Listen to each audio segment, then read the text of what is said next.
On November 23, 1887, one of the world's largest massacres occurred in Thibodaux, Louisiana. Black sugarcane workers in 1887 went on strike after they requested more wage pay.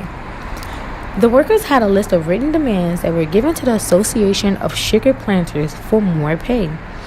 Although the workers were not always paid in coins, but sometimes pasteboards that can only be used in a plantation store, they still wanted the increasement. Since the sugarcane planters failed to increase the wage pay, the workers started a riot.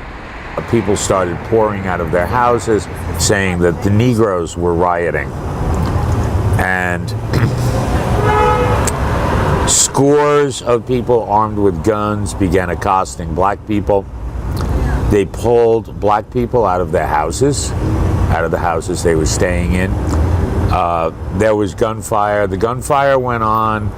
The evidence that we now have says the gunfire went on for 2.5 hours. And we don't know how many people were killed. We don't know how many people were wounded. We have since, within the past 2 years, and this is reflected in the book, we have sworn affidavits that had never been seen before that attest to what occurred. And so that's now part of the story. The massacre influenced local residents in the Thibodaux area to paint what the late 1800s may have looked like. In the 1900s, John DeSantis was influenced to talk more about the massacre when many residents of Thibodaux knew nothing of it. His work and research has brought attention to those from and outside of Thibodaux. My goal at that time was to, through a local newspaper, to be able to tell this story in a way that would be relevant for people today. But there was a missing piece for that. I could not find the person or the people for whom this event would have still been resonating today, initially.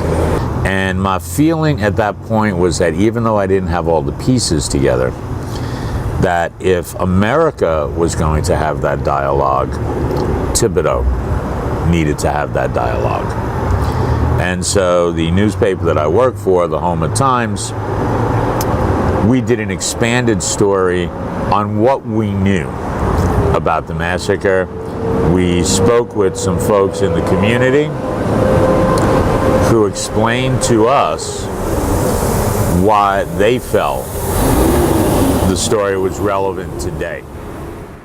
John DeSantis and his team are working on a project with the University of Louisiana at Lafayette's architecture program. The program deals with using equipment to find the sugarcane workers who were killed and improperly buried underground. DeSantis wants the remains DNA'd so he can have a memorial burial ceremony for the community and descendants of those lost. The group is currently working on a way to raise $20,000 for proper necessities.